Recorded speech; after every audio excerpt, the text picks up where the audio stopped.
एक जंगल में कालू कौवा अपनी बीवी भूरी के साथ रहता था। वो बहुत ही कंजूस और लालची था। सर्दियों के दिन थे। कालू अपनी बीवी के साथ घर में सो रहा था कि अचानक से तेज़ हवाएं चलने लगी और बारिश भी होने लगी। बारिश इतनी तेज़ हो रही थी कि उनकी टूटी हुई छत से पानी गिरने लगा। अभी देखो, तुम्हारी वजह से पूरा घर गंदा हो गया और ठंड से तो मेरी जान ही जा रही है। प्लीज़ जल्दी कुछ करो। हाँ हाँ, कल ही जाता हूँ सोनू लकड़हारे के पास। अगले दिन कालू कौवा उस लकड़हारे के पास जाता है और अपनी छत ठीक करने को बोलता है। आपकी छत तो मैं ठीक कर दूंगा, लेकिन पिछली बार जो तुमने मुझे पूरे पैसे नहीं दिए थे और मेरा नुकसान हुआ था, पर इस बार पूरे पैसे नगद लूंगा तो ही आऊँगा। अरे हाँ, पूरे पैसे नगद ले लो। कल पूरी रात मैं सो नहीं पाया। जल्दी से ठीक कर दो मेरी छत। सोनू कबूतर कालू कौवे के घर जाता है और उनकी छत ठीक करने लगता है। अजी, जब तक ये सोनू कबूतर हमारी छत ठीक कर रहा है, हम एक काम करते हैं, हम सो जाते हैं। कल रात भी हम सो नहीं पाए थे। और ये कहकर दोनों सो गए। छत का काम पूरा हो गया और सोनू कबूतर कालू कौवे को आवाज़ लगाता है। देखो जी, मैंने वादे के मुताबिक अपना काम कर दिया। तुम भी अपना काम कर दो जल्दी से और पैसे दो। हाँ हाँ ठीक है, ले लेना, पैसे दे दूंगा। पुराना कस्टमर हूँ तुम्हारा। तुम जैसा घटिया कस्टमर मुझे नहीं चाहिए। पैसे दो मुझे मेरे बस। चला जा यहाँ से, कोई पैसे नहीं मिलेंगे। बहुत मार खाएगा। सोनू कबूतर रोता हुआ वहाँ से चला जाता है। रास्ते में उसे टूना मिलती है। अरे सोनू भैया, क्या हुआ आपको? आप क्यों रो रहे हो? सोनू सारी बातें टूना को बताता है। ए सोनू भैया, वो तो है ही लालची, सबके साथ ऐसा ही करता है। आप दुखी मत हो, मेरे घर पर कुछ काम है, वो कर दो, आपको कुछ पैसे भी मिल जाएंगे। उधर कालू जब अपनी बीवी के साथ घर में सो रहा था तो ज़ोर से हवाएं चलने लगी। लेकिन कौवा तो खुश था, उसने तो फ्री में जो काम करवाया था। लेकिन अचानक उसकी छत हिलने लगी। हवाएं इतनी तेज़ थी कि उसकी छत ही उड़ गई। अब तो उनके पास छत ही नहीं थी रहने को। अरे ये क्या हो गया? और करा लो जी आप मुफ्त के काम, सज़ा भुगतनी पड़ ही गई आखिरकार हमें। कालू कौवा अगले दिन रोता हुआ सोनू के पास पहुंचा और सारी बातें बताई। सोनू हंसते हुए बोला, मैंने जानबूझकर छत की सारी कीलें नहीं ठोकी थी, क्योंकि मुझे अच्छे से पता था तुम मुझे फिर से पैसे नहीं दोगे। ये सुनकर कालू कौवा बहुत शर्मिंदा हो जाता है और सारे पैसे पक्षी को देकर अपनी छत ठीक करा लेता है। एक समय की बात है, कश्मीर के जंगल में बहुत सारे पक्षी रहते थे। सर्दियों का मौसम आने वाला था। तभी मौसम के जानकार पक्षी ने सभी को आने वाले मौसम के बारे में सूचित किया। सुनो सुनो सुनो, हर साल की तरह इस साल भी बहुत ठंड पड़ने वाली है, पर इस साल पिछले साल से भी ज़्यादा ठंड पड़ेगी। आप अपने अपने रहने और खाने की तैयारी कर लें। सारे पक्षियों ने सूचना पक्षी की बात को अनसुना कर दिया, पर टूना चिड़िया आने वाली ठंड को लेकर चिंता में पड़ गई। टूना अपनी पड़ोसन चिंकी कबूतरी से कहने लगी, चिंकी बहन, हमें सूचना पक्षी की बात को गंभीरता से लेनी होगी। हमें अपने अपने घोंसले पक्के कर लेने चाहिए। अरे तुम चिंता मत करो टूना, हर साल की तरह उतनी ही ठंड पड़ेगी जितनी हर साल पड़ती है, तुम देख लेना। और वैसे भी हमारे घोंसले पक्के ही हैं। तुम्हारी मर्ज़ी चिंकी बहन, ज़्यादा ठंड पड़े या ना पड़े किसे पता, हमें बस अपनी तरफ से तैयार रहना चाहिए। चलो मैं तो चली अपने घोंसले को ठीक करने और थोड़ा दाना पानी इकट्ठा करने।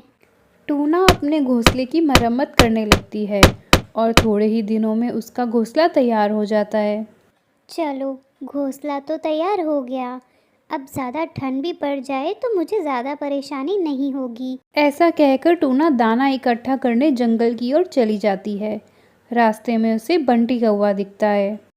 अरे टूना बहन, कहाँ जा रही हो? लगता है बहुत जल्दी में हो। हाँ हाँ बंटी भैया, सर्दियाँ आने वाली हैं ना कल, इसलिए मैं दाना इकट्ठा करने जा रही हूँ। अरे टूना बहन, इसमें क्या नया है? सर्दियाँ तो हर साल आती है। हाँ बंटी भैया, मगर सूचना पक्षी ने सूचना दी है ना, इस साल बहुत ज़्यादा ठंड पड़ेगी, इसलिए मैं सर्दियों की तैयारी कर रही हूँ। तुम भी सर्दियों की तैयारी कर लो जल्दी से। हाँ हाँ ठीक है, तुम अपना काम करो, मुझे मत सिखाओ, मैं खुद का ध्यान रख सकता हूँ। ठीक है, जैसी आपकी मर्ज़ी, मैं तो बस आपको सूचित कर रही हूँ, बाकी आपकी मर्ज़ी। ऐसा कहकर टूना वहाँ से चली जाती है और शाम तक अपने लिए बहुत सारे दाने इकट्ठे करके घर लौट आती है। कई दिन बीत गए, वैसा ही हुआ जैसा सूचना पक्षी बोल कर गया था। इतनी ठंड पड़ी कि नदी का पानी जम गया, सारे पेड़ पौधे बर्फ से जम गए। टूना अपने घोंसले में बैठी थी, तभी अचानक उसके दरवाजे पे बंटी कौवा आया। अरे बंटी भैया, सब ठीक है ना? इतनी रात मेरे घर कैसे आना हुआ? तुम सही कह रही थी टूना, मैंने तुम्हारी बात मजाक में ले ली। इस साल ठंड तो बहुत ही ज़्यादा है, तुम आज के लिए मुझे अपने घर में रहने दो, मैं कल ही अपना घोंसला बना लूँगा। ठीक है बंटी भैया, बस आज के लिए तुम यहाँ रह सकते हो, मगर कल तुम अपना घोंसला ठीक कर लेना। बंटी कौवा टूना के घर आ जाता है और टूना के घोंसले में आकर सो जाता है। टूना जब सो जाती है तो बंटी चुपके से टूना का खाना खाने लगता है और सारा खाना खा जाता है। सुबह होते ही टूना बंटी के उठने का इंतज़ार करती है। जैसे ही बंटी उठता है तो वो कहता है, अरे वाह टूना, तुमने तो बहुत ही अच्छा घर बना लिया है, चलो अब मैं चलता हूँ। बंटी बिना शुक्रिया कहे वहाँ से चला जाता है। टूना का ध्यान अपने जमा किए हुए खाने पे नहीं पड़ती और वो बाहर चली जाती है। टूना बाहर जाकर सभी पक्षियों से मिलती है। सभी पक्षी ठंड के बारे में ही बात कर रहे होते हैं और अपना पक्का घोंसला बनाने में लग जाते हैं। जब टूना घर वापस लौट रही थी तब उसने देखा कि बंटी कौवा अपनी मस्ती में धूप सेकता हुआ अपने घोंसले में लेटा हुआ था। टूना उसके पास जाकर कहती है, बंटी भैया, क्या तुमने अपना घोंसला बना लिया? नहीं टूना, मुझे ज़रूरत नहीं, अगर कल सर्दी पड़ गई तो उसका मतलब ये नहीं कि आज भी पड़ेगी। तुम चली जाओ यहाँ से, मैं अपना देख लूँगा। टूना वहाँ से अपने घर आ गई। जब टूना घर लौटी तो उसका ध्यान अपने दानों पे गया तो वो हैरान हो गई, आखिर उसके दाने कहाँ चले गए। वो बिना वक्त गवाए दाने की तलाश में निकल पड़ी। उधर बंटी कौवा टूना के घोंसले पर कब्जा करने की सोच रहा था। तभी उसने देखा कि टूना अपने घोंसले से निकलकर कहीं जा रही थी। टूना के जाते ही बंटी टूना के घर घुस गया और अंदर से दरवाज़ा लगाकर सो गया। टूना को लौटने में देर हो गई। जब वो घर लौटी तो उसने देखा कि घर अंदर से बंद है। उसने खिड़की से झांक कर देखा तो वहाँ बंटी कौवा सोया हुआ था। अरे बंटी भैया, दरवाज़ा खोलिए, मैं हूँ टूना। बंटी ने टूना की बात को नज़रअंदाज किया।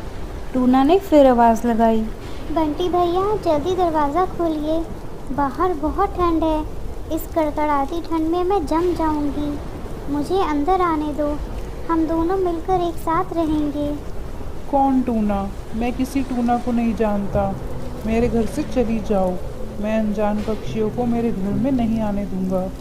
अरे बंटी भैया, मैं हूँ टूना, उसने आपको इतनी ठंड में एक रात अपने घर में रुकने दिया था। बंटी सब अनसुना करके सो जाता है। बेचारी टूना पेट से थी और उसके अंडे देने का वक्त भी करीब था। टूना का पेट दर्द होने लगा। तभी उसने सोचा कि क्यों ना वो सोनू कबूतर के हॉस्पिटल जाकर एडमिट हो जाए, जिससे वो ठंड से भी बच जाएगी और उसके अंडे भी सेफ रहेंगे। टूना वहाँ से हॉस्पिटल जाकर एडमिट हो जाती है। उधर दूसरी तरफ जंगल में एक पागल हाथी ठंड के कारण पागल हो जाता है। वो एक पेड़ पर अपना सर पटकने लगता है। उस पेड़ पे टूना का घोंसला था, जिस पर बंटी कौवे ने कब्जा किया था। घोंसला हिलने लगता है। बंटी को लगता है कि भूकंप आया है। वो कुछ सोच पाता, अचानक घोंसला नीचे गिरकर टूट जाता है। बेचारे बंटी कौवे के पंख भी गिरने की वजह से टूट जाते हैं और वो उड़ नहीं पाता। वो ठंड बर्दाश्त नहीं कर पाता और वहीं जम जाता है। एक जंगल में टूना चिड़िया अपने पति और सास के साथ रहती थी। टूना की सास टूना से बहुत दुखी थी। टूना को जब भी कहीं सेल दिखती वो सस्ते के चक्कर में सब खरीद लाती, चाहे नुकसान ही क्यों ना हो।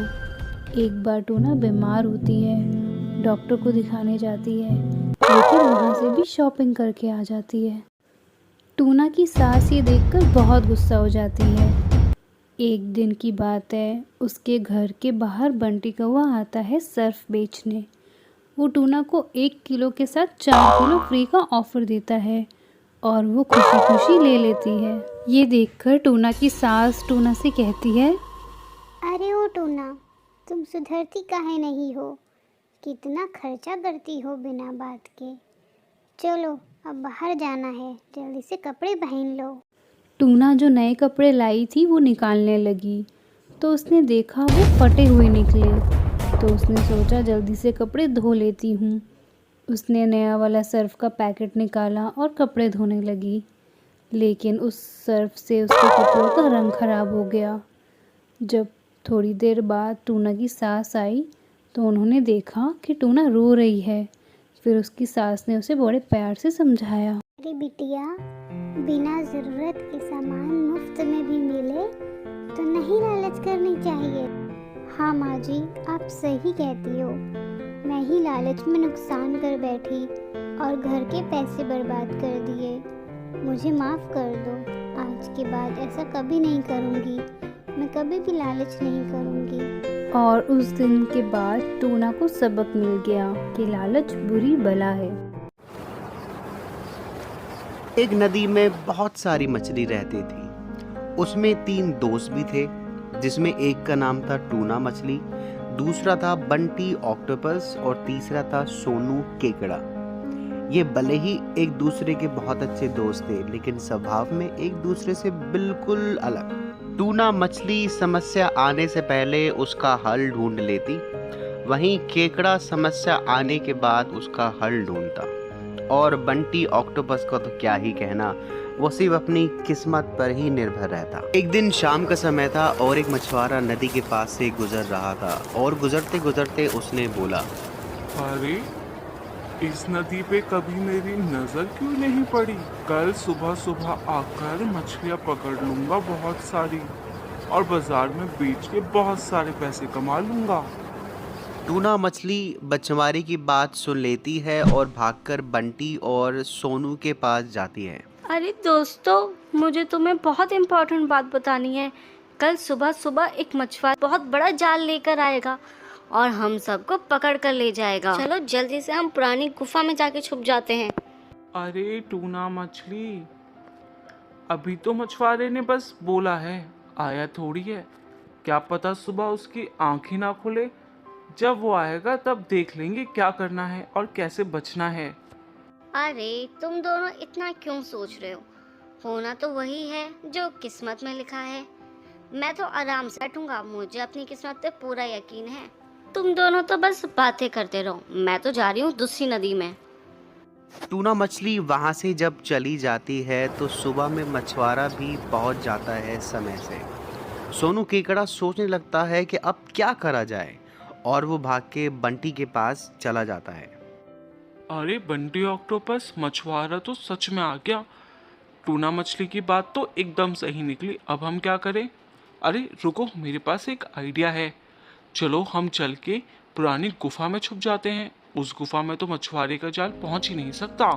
अरे सोनू केकड़े, मछुआरे को जाल फेंकने दो, कौन सा हम उसमें फंस जाएंगे। इतनी सारी मछलियां हैं नदी में, हमारा नाम थोड़ी लिखा है उसके जाल में। देखना कुछ नहीं होगा, तुम बस बैठे रहो यहीं पे।